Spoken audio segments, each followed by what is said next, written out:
I want to welcome you to Breathe, Pray, Worship's 40-day Lenten Devotional. And today we are on the worship part of Breathe, Pray, Worship, part of our mantra. I want to apologize for getting this out a little bit late today.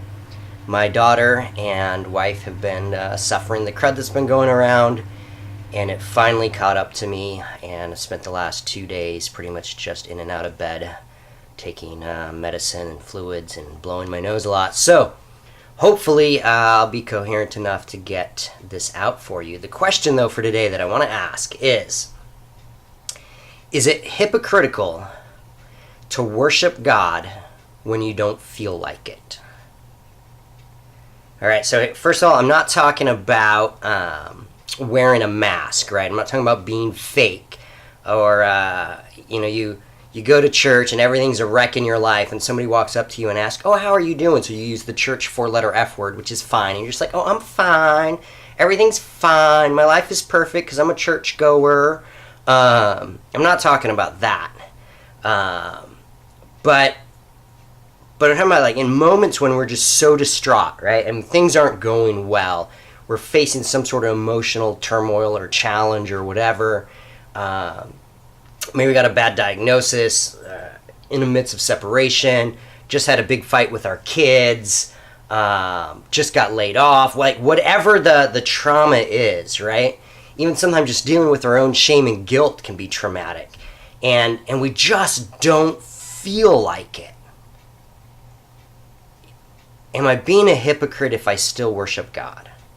And I'm going to say to you, no.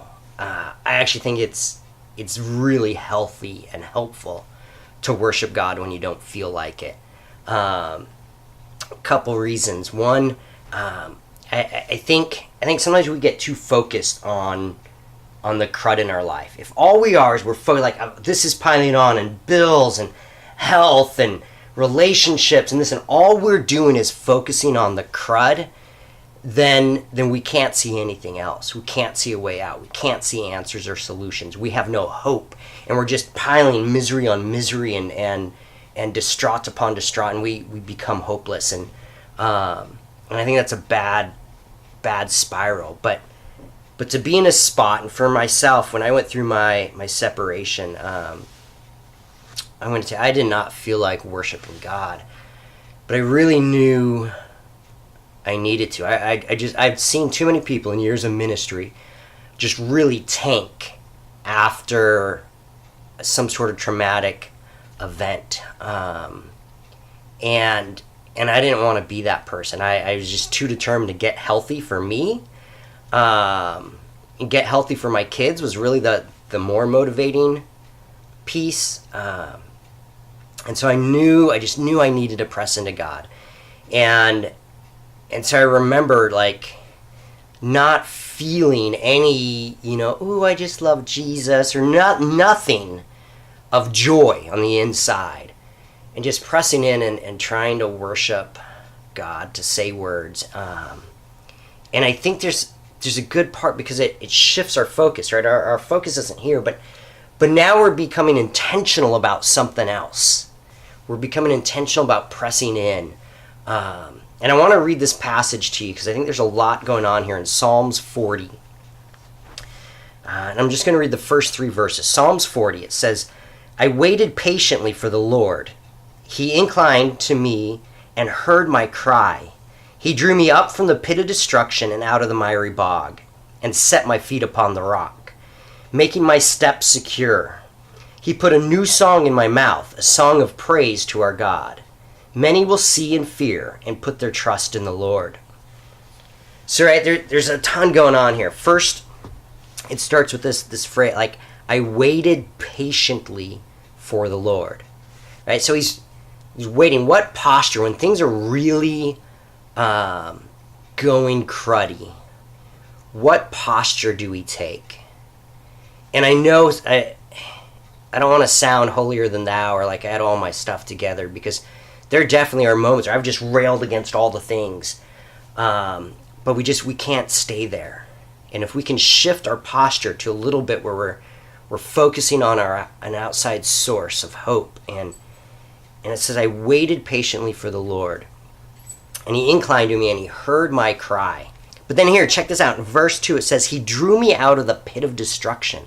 And so where was the author in this part of waiting on the Lord? He wasn't waiting from a resolved spot. It wasn't a position of, oh, things worked out eventually, right? He was in the midst of it. It says that he was in the pit of destruction.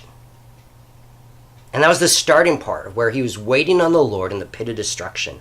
It says he drew him out of the miry bog. In my mind, it's just the idea of a bog, and I like this because sometimes when we're facing our crud in our life, like we just feel stuck, right? And just the imagery of trying to walk through a bog and like literally like losing our shoe because the mud and the suction just won't let it go and just grabbing us. And so just being stuck. It says he drew him out and he set his foot upon the rock, secure, made his steps secure. And then he puts a new song in his mouth. Right? This idea that even the words we're saying, our thought process. There's another passage in the New Testament where it talks about God renewing our mind. Right? That literally sometimes we aren't thinking right about everything or the situation, and that our minds can be renewed. And in this case, he's putting a new song into the mouth of the person to praise God. And so today, with this Lenten devotional, I just really want to encourage you to worship God. Sing a song, whatever that looks like. Maybe it means going out, sitting by a river and just reflecting upon the things of God, focusing on the positive aspects or what's going good in your life. I don't want to define worship for you, but take some time today, no matter how cruddy it is, and worship God and give it a little bit of chunk of time and really let it work, hopefully on your heart and your mind, but even on your words, that there'd be a little bit of a new song.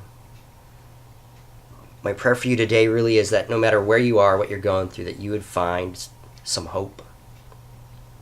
Hope that I personally believe comes from God. Thank you.